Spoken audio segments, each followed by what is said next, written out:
ये वही लोग हैं जिन्होंने एक मामूली रकम 500 करोड़ रुपए दिखा दिखाकर वन रैंक वन पेंशन पर झूठ बोला था। 500 करोड़। ये हमारी सरकार है जिसने वन रैंक वन पेंशन लागू किया। पूर्व सैनिकों को 1.25 लाख करोड़ रुपए से ज्यादा दिए गए। अब कहां 500 करोड़, कहां 1.25 लाख करोड़। इतना झूठ और देश के जवानों की आंख में धूल झोंकने का पाप। मैं तो हैरान हूं कुछ लोगों की समझ को क्या हुआ है, उनकी सोच को क्या हो चुका है।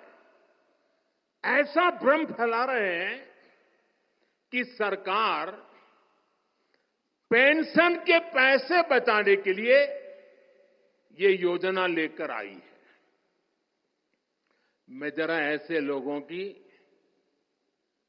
सोच से शर्म आती है, लेकिन मैं ऐसे लोगों से पूछना चाहता हूं, जरा कोई मुझे बताए, आज मोदी के शासनकाल में जो भर्ती होगा, क्या आज ही उसको पेंशन देना है क्या?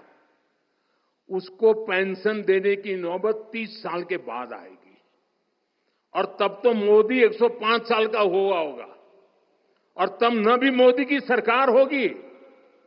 क्या मोदी जब 105 साल का होगा, 30 साल के बाद जो पेंशन बचेगा उसके लिए मोदी ऐसा राजनीतिक है जो आज गाली खाएगा? क्या तर्क दे रहे हैं? लेकिन साथियों, मेरे लिए दल नहीं, देश सर्वोपरि है।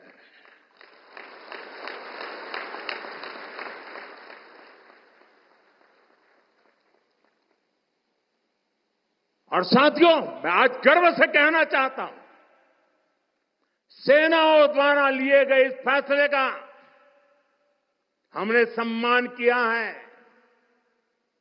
और जैसा मैंने पहले कहा, हम राजनीति के लिए नहीं, राष्ट्र नीति के लिए काम करते हैं।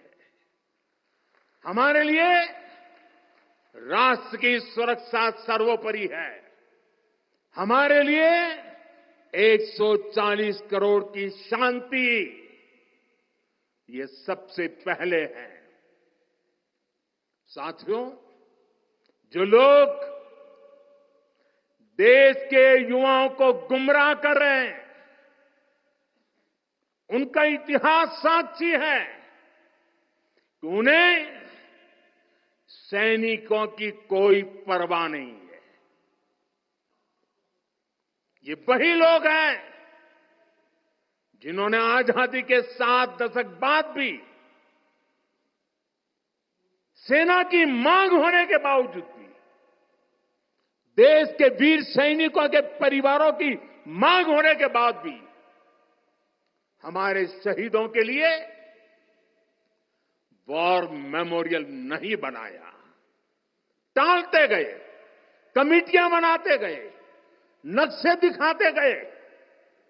ये वही लोग हैं जिन्होंने सीमा पर तैनात हमारे जवानों को पर्याप्त बुलेट प्रूफ जैकेट्स भी नहीं दी थी।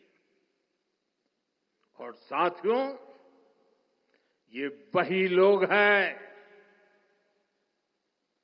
जो करगिल विजय दिवस को भी नजरअंदाज करते रहे। ये तो देश की कोटि कोटि जनता के आशीर्वाद है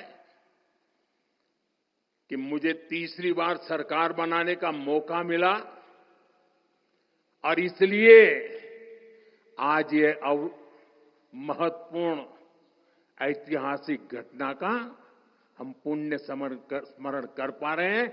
वरना अगर वही आ जाते तो इस युद्ध विजय की इस तारीख को याद नहीं करते।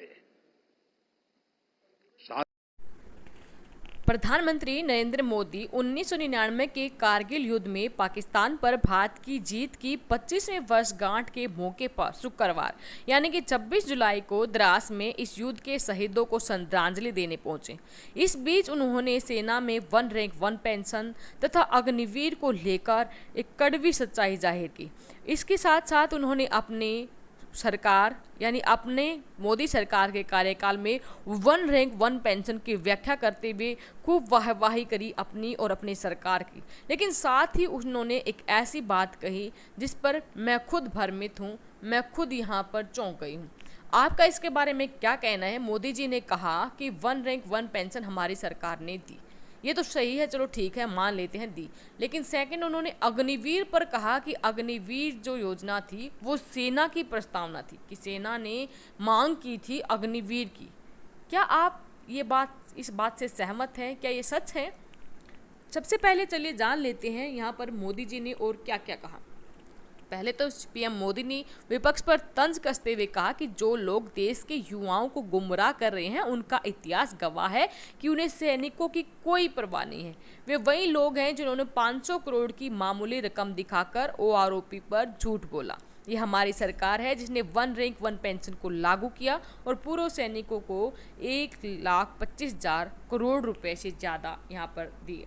पीएम ने तंज कसते हुए कहा, मैं हैरान हूं कि कुछ लोगों की समझ को क्या हो गया है, ऐसा भ्रम फैला रहे हैं कि सरकार पेंशन के पैसे बचाने के लिए ये योजना लेकर आई है। मुझे ऐसे लोगों की सोच से शर्म आती है। लेकिन मैं पूछना चाहता हूं, कोई मुझे बताए कि आज मोदी के शासनकाल में जो भर्ती होगा क्या उसे आज ही पेंशन देना है?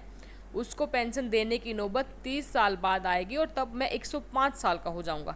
तब मोदी की सरकार नहीं होगी या होगी नहीं पता। जब मोदी 105 साल का होगा तो क्या मोदी ऐसा राजनेता होगा जो उसके लिए आज गाली खाएगा? पीएम मोदी ने कहा, मेरे लिए दल नहीं देश सर्वोपरि है। मैं गर्व से कहना चाहता हूं कि सेनाओं के लिए गए इस फैसले का हमें सम्मान करना चाहिए। हम राजनीति के लिए नहीं बल्कि राष्ट्रनीति के लिए काम करते हैं।